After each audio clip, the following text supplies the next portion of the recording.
రాత్రి 9 గంటలు దాటింది. మెల్లగా బయటకొచ్చింది అపర్ణ. కారు తనే డ్రైవ్ చేసుకుంటూ బయలుదేరింది. అలా బయలుదేరిన కారు 4 మైళ్ళు ప్రయాణం చేసి ట్రంక్ రోడ్డుకు పక్కగా తిరిగిపోయింది. అక్కడంతా పొలాలు. అయితే కోతలు అయిపోవడంతో పొలమంతా ఖాళీగానే ఉంది. ఆ పొలాల్లోంచి నిర్భయంగా ముందుకు సాగిన ఆ కారు దాదాపు చివరిదాకా వచ్చేసింది. అక్కడ కొన్ని ఇళ్ళు కొత్తగా కట్టినవి, కడుతున్నవి, పునాదులు తీసి ఆగిపోయినవి, అలా రకరకాలుగా ఉన్నాయి. ఆ కారు అలా ప్రయాణించి ఒక ఇంటి దగ్గర ఆగిపోయింది. ఆ ఇల్లు పూర్తిగా తయారైంది. కరెంట్ కూడా వచ్చింది. అయితే ఆ ఇల్లు గృహప్రవేశం మాత్రం అవలేదు. కారు దిగి అపర్ణ 4 పక్కల టార్చ్ లైట్ ఫోకస్ చేసింది. ఆ ఇంటి దగ్గరకు వెళ్ళి టకటకమంటూ 3 సార్లు తలుపు కొట్టింది అపర్ణ. ఆ తలుపు మెల్లగా తెరుచుకుంది. అపర్ణ లోపలకు వెళ్ళగానే టక్కున తలుపు మూసుకుంది. కిటికీలన్నీ మూసే ఉన్నాయి. 40 క్యాండిల్ బల్బు మాత్రం వేసింది అపర్ణ. ఎలా ఉన్నారు, కులాసానా అని అడిగింది. ఆ, కులాసానే. అవతల నుంచి జవాబు వచ్చింది. హ్యాండ్ బ్యాగ్లోంచి 500 తీసి అందించింది అపర్ణ. జాగ్రత్త, మీరు ఎట్టి పరిస్థితుల్లోనూ బయటకు రావద్దు, అది మాత్రం గుర్తుంచుకోండి అంది. అలాగే అన్నట్టు తల తాటించారు. పడుకున్న బాబుని ఒకసారి ముద్దు పెట్టుకుని మెల్లగా బయటకొచ్చేసింది. ఈసారి ఆమె తిరుగు ప్రయాణంలో కారుని రోడ్డు మీద నుంచి శ్మశాన వాటికి దారి పట్టించింది. చీకటి తాండవమాడుతున్నట్టు ఆ సమయంలో, అర్ధరాత్రి కావస్తున్న సమయంలో ఒంటరిగా శ్మశాన వాటికి దగ్గరకు రావడం సాహసమే. కారును చాలా దూరంగా పార్క్ చేసి టార్చ్ తీసుకుని మెల్లగా అడుగులో అడుగు వేసుకుంటూ వచ్చింది అపర్ణ. సరిగ్గా ఆ సమయంలోనే ఒక మెటాడోర్ వ్యాను అటుపక్క నుంచి స్లోగా వస్తోంది. చటుకున ఒక పక్కగా నక్కింది అపర్ణ. ఆ కారు అక్కడ ఆపి తను పొరపాటు చేశాననుకుంది అపర్ణ. మెటాడోర్ వ్యాను ఆ కారు దగ్గరగా వచ్చి తక్కున ఆగిపోవడం గమనించింది. అయితే ఆ క్షణంలోనే ఆమెకు తట్టింది. తమ కారు గుర్తించగలిగారంటే వాళ్ళు తమకి తెలిసిన వాళ్లే అయి ఉంటారు. తమ మిత్రులో శత్రువులో అయి ఉంటారన్న విషయం తెలుస్తూనే ఉంది. అయితే వాళ్ళు ఎవరైంది తను తెలుసుకోవాలి. ఒక క్షణం ఆలోచనలో పడింది అపర్ణ. తమ వాళ్లలో మెటాడోర్ ఉపయోగించే వాళ్ళు ఎవరు? ఆ వ్యాన్ దిగిన మనుషులు ఎవరైనా గాని ఆ వ్యాను నెంబరు చూడాలి ముందు. 329 కొట్టొచ్చినట్టు కనిపించింది. ఇంకొంచెం యువతలగా వచ్చేసరికి ఏవిఎస్ అన్నవి స్పష్టంగా కనిపించింది. ఆ వ్యాన్లోంచి ఎవరూ కిందకు దిగలేదు. అలా అక్కడ 2 నిమిషాలు చూసి ఆ వ్యాన్ ముందుకు కదిలిపోయింది. అపర్ణ యువతలకొచ్చింది. మెల్లగా తన కారు దగ్గరకు నడుచుకుంటూ వచ్చి కారులో కూర్చుని డోర్సు లాగివేసి మెల్లగా ఆ వ్యాను ఎటు నుండొచ్చిందో ఆ దారి వెంట తన కారును పోనీ సాగింది. ఆ దారి రాను రాను సనబడిపోయింది. అక్కడ ఓ చిన్న రేకుల షెడ్డు కనిపించింది. ఆ షెడ్డుకు ఒక గది. ఆ గదికి తాళం వేసుంది. ఆ తర్వాత అటుపక్క నుంచి కారు ఎటుపక్కకి తిప్పడానికి వీల్లేకుండా ఆ దారి అంతటితో మూసుకుపోయింది. ఆ షెడ్డు వెనకాల 4 సీమ చింతకాయ చెట్లు, 2 వేప చెట్లు ఉన్నాయి. అంతకు మించి ఆ వెలుగులో ఆమెకేమీ కనిపించలేదు. వెంటనే కారు రివర్స్ చేసి తిరిగి ఇంటికొచ్చేసింది అపర్ణ. ఆమె ఇంటికి వచ్చిరాగానే పోలీస్ స్టేషన్కి ఫోన్ చేసింది. అప్పుడు డ్యూటీలో ఉన్న ఎస్ఐ ఎవరో ఎంక్వైరీ చేసింది. అతను శ్రీకుమార్ కాదు. అయినప్పటికీ మెటాడోర్ వ్యాను నెంబరు, కలరు అన్నీ చెప్పి ఆ వ్యాన్ ఎవరిదో ఎంక్వైరీ చేయమని చెప్పి ఫోన్ పెట్టేసింది. అప్పటికి ఆమె ఆలోచనలు ఒక కొలుక్కొచ్చినట్టయి అలసటగా పక్క మీద వాలింది అపర్ణ. శ్రీశైలపతికి కొద్ది కొద్దిగా బ్రోమైడ్ శాతం ఎక్కిస్తున్నారని, అయితే అది పూర్తిగా సఫలీకృతం కాకుండా అతన్ని రివాల్వర్తో కాల్చివేశారని అర్థమయ్యాక శ్రీశైలపతి మరణం కోరుకుంటున్న వాళ్ళు 2 గ్రూపులని అర్థమైంది శ్రీకుమార్కి. ఏవైనా మందులు ఎందులోనన్నా కలిపి తాగించాలన్నా దానికి అపర్ణకే అవకాశాలు ఎక్కువ ఇతరుల కంటే. అయితే ఆమెకి దురుద్దేశం ఎందుకు కలిగింది? ఆస్తి కాజేయాలనా? అది శ్రీశైలపతి తనంతట తానుగా రాసి రిజిస్టర్ చేయిస్తే తప్ప ఎవరు ఎంత తాపత్రయపడినా ఎలా చెల్లుబాటు అవుతుంది? ఇంతలో మెటాడోరు వ్యాన్ ఎంక్వైరీ చేసిన ఎస్ఐ లోపలికొచ్చాడు. రాత్రి విజయవాడ గుంటూరు ట్రంక్ రోడ్లో నాగార్జునానగర్ దగ్గరలో మెటాడోర్ వ్యాన్ పట్టుకున్నాం. అది కేపీ రావు అనే వ్యక్తి అసలు ఓనర్ అయిన భాస్కర్రావు దగ్గర అద్దెకు మాట్లాడుకుని తీసుకువెళ్ళాడట. ఆ నెంబరు, కలరు అంతా ఫోన్ చేసి చెప్పిన విధంగానే ఉంది అన్నాడు కూర్చుంటూ. ఫోనా? ఫోన్ ఎవరు చేశారు అని అడిగాడు శ్రీకుమార్ ఆశ్చర్యంగా. ఎవరో ఒక స్త్రీ కంఠం వినిపించింది మరి, నసుగుతూ చెప్పాడు ఎస్ఐ. రాత్రి ఎన్నింటికి? 1:20కి. మేము 1:50 కల్లా పట్టేశాం. అయితే ఆ వ్యాన్లో ఏమున్నాయి? కుతూహలంగా అడిగాడు శ్రీకుమార్. ఒక సీలు చేసిన చెక్కపెట్టె, 2 ఆయిల్ టిన్నులు, ఒక చేతి సంచి అన్నాడు. ఐసి, ఆ చేతి సంచిలో ఏమున్నాయి? ఇవిగో ఈ ఫోటోలు అంటూ అందించాడు. ఆ ఫోటోలు చూస్తూ అదిరిపడ్డాడు శ్రీకుమార్. అవి శ్రీశైలపతి భవనం యొక్క ఫోటోలు. ఆయన ఇల్లు, ఆయన తోట, ఆయన ఇంటి సందు అన్నీ. టైపీమని లేచి నుంచున్నాడు శ్రీకుమార్. ఆ వ్యాన్లో వాళ్ళని అరెస్ట్ చేశావా? ఎవరున్నారు? చేశాం. వ్యాను డ్రైవర్ తప్ప ఎవరూ లేరు. అతన్ని అడిగితే తనకేం తెలీదంటున్నాడు. అతన్ని జాగ్రత్తగా చూస్తుండు, నేనిప్పుడే వస్తాను అంటూ హడావిడిగా తన స్కూటర్ని అధిరోహించి బయలుదేరాడు శ్రీకుమార్. అతను తిన్నగా శ్రీశైలపతి ఇంటికొచ్చాడు. అపర్ణ మధ్య హాల్లోనే ఉంది. అతన్ని చూడగానే యువతలకొచ్చి సోఫా చూపించి తను విడిగా కుర్చీలో కూర్చుంది. శ్రీకుమార్ కూర్చుంటూ ఆమె ముఖంలోకి పరిశీలనగా చూడసాగాడు. ఏం పని మీద వచ్చారు అని అడిగింది అపర్ణ. రాత్రి మెటాడోర్ వ్యానును మా ఎస్ఐ పట్టుకున్నాడు నాగార్జుననగర్ ప్రాంతంలో. ఆ వ్యాన్లో వ్యాన్ డ్రైవర్ తప్ప ఎవరూ లేరు. అసలు ఆ వ్యాను భాస్కర్రావు అనే వ్యక్తిది. అతని దగ్గర నుంచి కేపీరావు అనే వ్యక్తి అద్దెకు తీసుకున్నాడు. అందులో ఒక చెక్క పెట్టే, 2 ఆయిల్ టిన్నులు, ఒక చేతి సంచి. ఆ సంచిలో మీ ఇంటి తాలూకా ఫోటోలు అన్ని యాంగిల్స్లోనూ ఉన్నాయి. దాన్ని బట్టి రాత్రి పోలీస్ స్టేషన్కి ఫోన్ చేసిన వ్యక్తి మీరేనని అనుకోవడంలో తప్పులేదు కదా అన్నాడు శ్రీకుమార్. అపర్ణ శ్రద్ధగా విని తల ఊపి, ఫోను నేను చేసిన మాట వాస్తవమే అంది. మీకు ఆ వ్యాన్ ఎక్కడ కనిపించి అనుమానం కలిగించింది అని అడిగాడు. రాత్రి రైలు కోతకు నాకు చటుక్కున మెలకు వచ్చింది. కిటికీ దగ్గరకొచ్చి తలుపులు వేద్దామని బయటకు తొంగి చూసేసరికి మా ఇంటి దగ్గర ఆ వ్యాను నిలబడి ఉండడంతో నాకెందుకో అనుమానం వచ్చి టార్చి తీసుకుని మెల్లగా కిందకు దిగాను. ఆ వ్యాన్లో 2-3 వ్యక్తులున్నట్టు అనుమానం కలిగింది. వాళ్ళు అంత రాత్రి వేళ ఆ వ్యాన్లో ఎందుకొచ్చారో, వచ్చి ఏం చేస్తున్నారో అని నాకు సందేహం కలిగి పోలీస్ స్టేషన్కి ఫోన్ చేశాను అంది అపర్ణ. ఆమె చెప్పింది నిజమే అయ్యుంటుందనిపించింది అతనికి. ఇవిగో ఆ ఫోటోలు అంటూ చూపించాడు. అవన్నీ పరిశీలనగా చూసింది. అతనికే తిరిగి ఇచ్చేస్తూ, నా అనుమానం ప్రకారం నేను ఫోన్ చేశాను, మీరు పట్టుకున్నారు. ఆ పైన ప్రశ్నించి తెలుసుకోవాల్సింది మీరే. మా కర్తవ్యం మేము ఎలాగో నిర్వర్తిస్తామనుకోండి. ముందుగా ఆ వ్యాన్ గురించి ఇన్ఫర్మేషన్ ఇచ్చింది ఎవరో తెలుసుకుందామని ఇలా వచ్చాను అన్నాడు. ఇంతలో బాణంలా దూసుకొచ్చారు గోవిందమ్మ, కావమ్మ. ఇన్స్పెక్టర్ గారు, రేపటి నుంచి కర్మ మొదలు పెట్టాలి. మీరు ఆవిడ్ని ఇక్కడి నుంచి వెళ్ళి ఎక్కడన్నా ఉండమనండి. ఈ 4 రోజుల పాటు మా ఇంటికి పోలీసులు వగేరాలెవరో కాపలాలు, మాకు ప్రశ్నలు గొడవలు లేకుండా కాస్త మీరు శ్రద్ధ తీసుకోవాలి అంది గోవిందమ్మ. ఆ మాటకు తల పంకించి ఊరుకున్నాడు శ్రీకుమార్. ఆ విషయాలన్నీ మీరు లాయర్ గారితో మాట్లాడుకోండి. మాకు సంబంధించినంత వరకు శ్రీశైలపతి గారి హంతకులు ఎవరో రుజువయ్యేదాకా ఎవరూ బయటికి కదలడానికి వీల్లేదు అని నిక్కచ్చిగా అంటూనే బయటకు వెళ్ళిపోయాడు కూడా. వ్యాన్లో 2-3 వ్యక్తులున్నట్టు చెబుతోంది అపర్ణ. కానీ తమ పోలీసు బలగం పట్టుకునేసరికి అందులో డ్రైవర్ తప్ప ఎవరూ లేరు. అయితే వాళ్ళంతా ఏమైనట్టు? మధ్యలో ఎక్కడైనా దిగిపోయారా? దిగిపోతే ఎందుకు? ఎక్కడ? ఆ ఆలోచనల్లో పడి 402, రాత్రి మెటాడోర్ వ్యాన్లో అరెస్టైన ఆ డ్రైవర్ని ఇలా తీసుకురా అన్నాడు శ్రీకుమార్. వెళ్ళి అతన్ని తీసుకొచ్చాడు 402. అతని కేసి బాగా పరిశీలనగా చూశాడు శ్రీకుమార్. అతని వయసు 35-40 మధ్య ఉండొచ్చు. తలలో తెల్ల వెంట్రుకలు పల్చగా ఉన్నాయి. చిన్న నుదురు, చిన్న కళ్ళు, గెడ్డం బాగా పెరిగింది. నలిగిన బట్టలు. మనిషిలో కాస్త బెరుకు కూడా స్పష్టంగా కనిపిస్తోంది. నీ పేరు అని అడిగాడు శ్రీకుమార్. రత్నమండి. ఎక్కడి నుంచి ఎక్కడికి ప్రయాణం చేస్తున్నావు? విజయవాడ నుంచి ముందు గుంటూరు కండి, అక్కడి నుంచి నరసరావుపేట వెళ్ళానండి. ఇవన్నీ ఎవరు వెళ్ళమన్నారు? నాకు వాళ్ళెవరో తెలీదండి. ఉండవలసిలో నన్ను వ్యాన్ డ్రైవర్గా ఉండాలని మా అయ్యగారు కబురు చేశారండి. సరేనని నేను కనిపెట్టుకుని ఆడుండి మా వ్యాను రాగానే డ్రైవింగ్ సీట్లో కూర్చున్నానండి. ముందు గుంటూరు బస్టాండ్ దగ్గర ఆపితే అక్కడ ఎవరో ఉండి నరసరావుపేట అడ్రస్ ఇస్తారని అక్కడికి వెళ్ళి వాళ్ళు చెప్పిన పని చేస్తే 500 ఇస్తామన్నారండి. ఏదో పిల్లలు గలవాణ్ణి, కాస్త కష్టపడితే 500 వస్తాయి, పండగలకి బట్టలు కొనుక్కోవచ్చునని అనుకున్నానండి అన్నాడు రత్నం.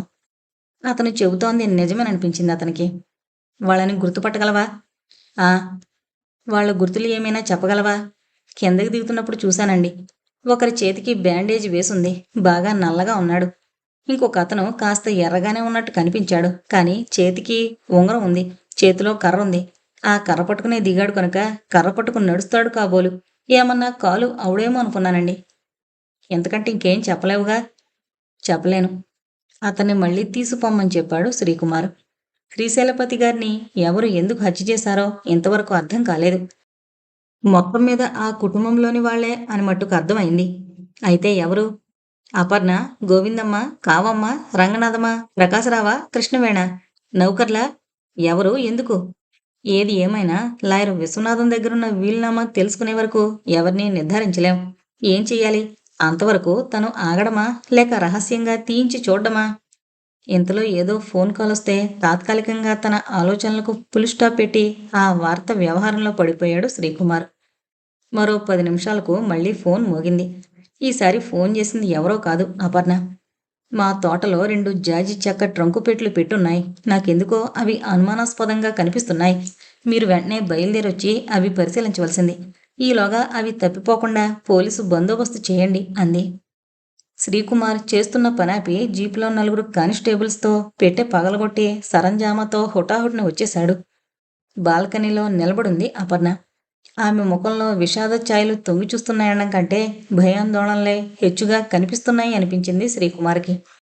అవి ఏంటో తెలియకుండా ఆమె ఎందుకంత కంగారు పడ్డాం? అపర్ణ చూపించిన చోటుకొచ్చాడు శ్రీకుమార్. అక్కడ 2 చెక్క పెట్టెలు సీలు చేసున్నాయి. దాని మీద వేలిముద్రలు ఏమన్నా ఉన్నాయేమోనని పరీక్షించారు.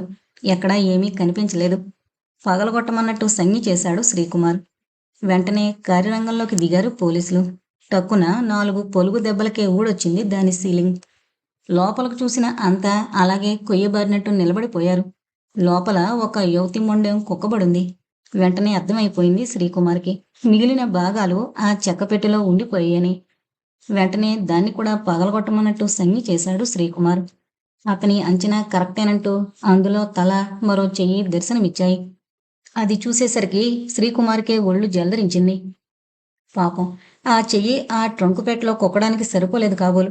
ఇందులో సర్దుబాటు చేశారు.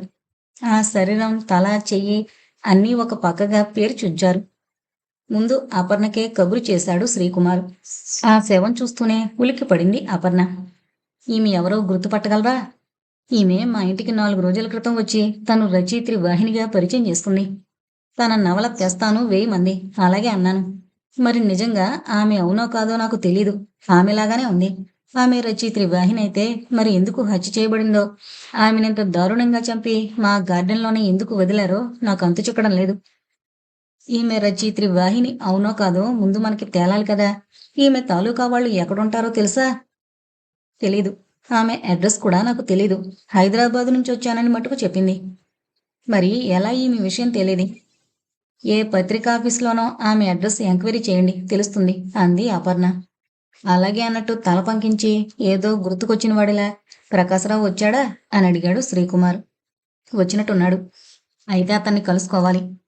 పైకి వెళ్ళండి, కృష్ణవేణుందిగా, పరిచయం చేస్తుంది.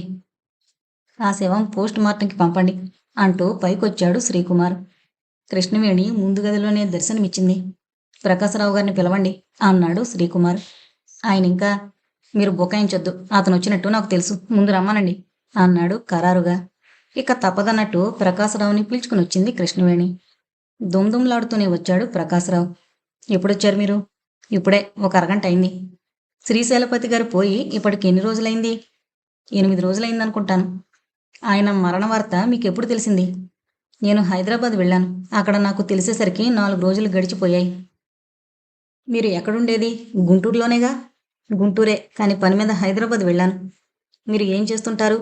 నేను పబ్లిషింగ్ కంపెనీలో పార్ట్నర్ని. ఏ పబ్లిషింగ్ కంపెనీ? దాని పేరు? నేను కొత్తగా పెట్టుకుంటున్నాను, విడిగా మరో పేరుతో. పోనీ మీరు ఏ పేరుతో పబ్లిషింగ్ ప్రారంభించినా అంతకుముందు పనిచేస్తున్న పబ్లికేషన్స్లో పార్ట్నర్ అన్నారు కదా, దాని పేరు చెప్పండి. వీడెవడ్రా బాబు ప్రాణం తీస్తున్నాడు అనుకుంటూ మనసులోనే చిరాకు పడ్డాడు ప్రకాశరావు. అపర్ణ పబ్లికేషన్స్ అని అంటూ నెసిగాడు ప్రకాశరావు. ఆ మాటకు కనుబొమ్మలు పైకి లేచాయి శ్రీకుమార్కి. మిగిలిన పార్ట్నర్సు ఎవరు? ఒకరా, ఇద్దరా? విసుగ్గా ముఖం పెట్టాడు ప్రకాశరావు. ఇలా వచ్చాడో లేదో, ఇంకా భోజనమైనా చేయలేదు, మీరొచ్చి ఊరికే ఊదర కొడుతున్నారు ప్రశ్నలతో అంది కృష్ణవేణి మొగుడికి సపోర్ట్ వస్తూ. ఈ ఇంట్లో హత్య జరిగింది. ఈ ఇంటి యజమానిని ఆయన సొమ్ము తింటూనే నిర్దాక్షిణ్యంగా కాల్చివేశారు దుర్మార్గులు. అలాంటప్పుడు అసలు హంతకులు ఎవరో తెలియదాకా మేం ప్రతి వ్యక్తిని అనుమానించాలి, ప్రశ్నించాలి, వీలైతే స్టేషన్ కూడా తీసుకెళ్ళాలి. అది మా డ్యూటీ. ఎదుటి మనిషి అన్నం తిన్నాడా, నిద్రపోతున్నాడా, కాఫీ తాగుతున్నాడా ఇత్యాది విషయాలు మాకు అనవసరం గంభీరంగా అన్నాడు శ్రీకుమార్. ప్రకాశరావు మాట్లాడలేదు. ఛీ, ఎందుకొచ్చాని కొంపకి అనుకున్నాడు విసుగ్గా మనసులోనే. అపర్ణ గారే పార్ట్నర్ అంటే శ్రీశైలపతి గారి భార్య అపర్ణ గారేనా? అవును. ఐసి. మీకు మిస్ వాహిని అన్న రచయిత్రి తెలుసా? నాకు రచయితలతోటి రచనలతోటి ఏం సంబంధం లేదు. అవన్నీ ఆవిడే చూసుకుంటుంది. అయితే పార్ట్నర్గా మీరు చూసే పనేంటి?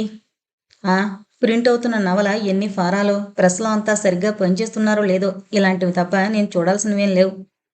మీరు నాకు తెలియకుండా, నా అనుమతి లేకుండా ఎక్కడికి వెళ్ళడానికి వీల్లేదు. ఎక్కడికి వెళ్ళాలన్నా చెప్పే వెళ్ళాలి అంటూ లేచాడు శ్రీకుమార్. మళ్ళీ ఇదొకటా? ఈ మర్డర్ కేసులు ఇంతట్లో తేల్తాయా పెడతాయా? అందాక మా పనులు చేసుకోకుండా ఇంట్లోనే కూర్చోమంటే ఎలాగా? అన్నాడు ప్రకాశరావు. మీరు ఏమనుకున్నా ఏం లాభం లేదు. ఈ కేసు 2 రోజుల్లో తేలిపోతుందని అనుకుంటున్నాం. సరే, గుంటూరులో మీ పబ్లికేషన్స్ ప్రెస్ ఉన్న అడ్రస్ ఇవ్వండి. మీది స్వంత ప్రెస్సా లేక ఎక్కడ పడితే అక్కడ ప్రింటింగ్ చేయిస్తారా? స్వంత ప్రెస్సే అంటూ అడ్రస్ రాసిచ్చాడు ప్రకాశరావు. అది అందుకొని కిందకొచ్చాడు శ్రీకుమార్. అపర్ణ లోపల గదిలో కూర్చుని ఏదో పుస్తకం చూస్తోంది. సారీ ఫర్ ద డిస్టర్బెన్స్ అంటూ వచ్చాడు శ్రీకుమార్. చెప్పండి. ఏం లేదు.